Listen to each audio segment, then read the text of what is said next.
What's going on, guys? It's your boy Scare Soldier back with another Borderlands 3 video, and in today's video we are going to be reviewing the Insider. Now the Insider is a Maliwan shotgun that is one of my favorite shotguns in the game, especially on Moes because of all the splash damage it can do. Now the weapon, along with many other weapons of last week's hotfix, has been given buffs. This one just got an increase in damage, but I think that's all it really needed. So the damage that you guys see is nearly 8,000 times 12, which is quite good.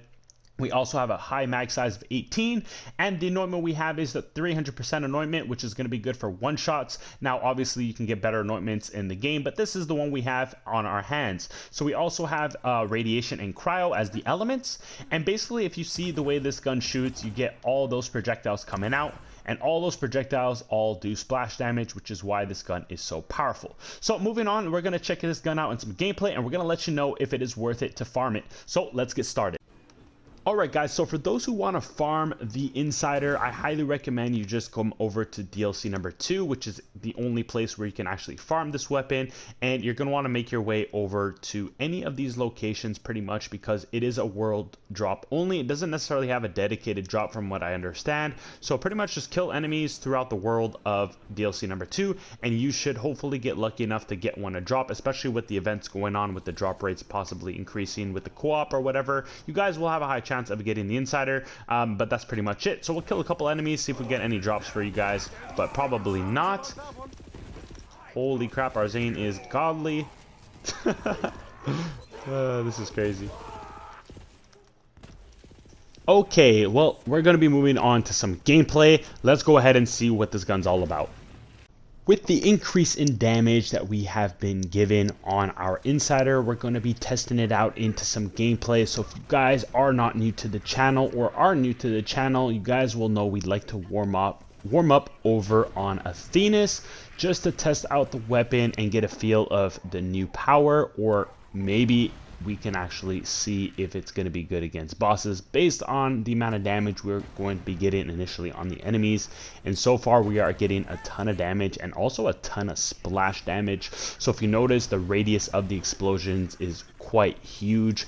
Even if you miss the enemy and are not on target, if the shots are at least close enough, the amount of damage from the splash is going to allow you to get those one shots regardless. Keep in mind, we're not using the perfect anointment, although the anointment is going to be good for these simple enemies. When it comes to like a boss, when you go under the 90% threshold, the anointment is not going to be active, the one we are using. So make sure you guys use either 5150 or something like on next 2 mags, get some bonus elemental damage for this weapon.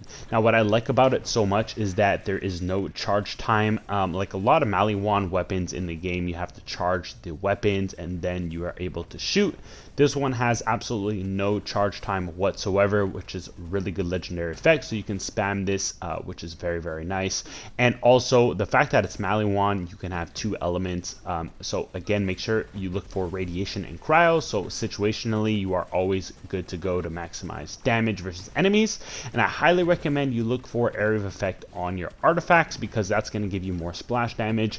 And also for your class mods, make sure you look for splash damage, shotgun damage, and also splash damage radius. That is what I'm using, and you guys can see the results in the footage. So we're going to be killing a couple of more enemies for you in the background, and we are going to be finishing the gameplay right over here.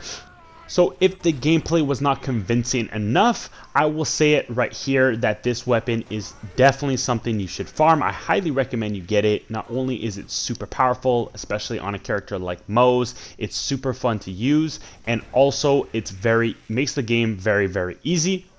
Like many other weapons in the game. So it is a top tier shotgun. It comes in multiple elements at a time since it's Maliwan. Doesn't have a charge time, which is great. The damage is super high, and of course you can clear out big mobs of enemies with all the splash damage provided with the weapon. So this is definitely a must have shotgun if you are using Moes. One of the best ones in the game. I would say top 5 right now in my opinion, because it's just so good. And keep in mind, we're not even using the best anointment that it can come with, which is probably going to be URAD, so you can only imagine what you can see. So right here, just a quick little example, guys, of the kind of damage we're getting per projectile roughly is around 1 million to 3 million, just to give you a little idea.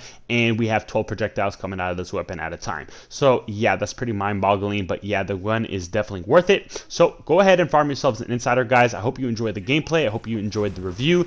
Very, very good shotgun. We're going to be going on to the next one, probably the Soul Render, in the next video. So I'll catch you in that one. It's your boy Scared Soldier signing out. Peace.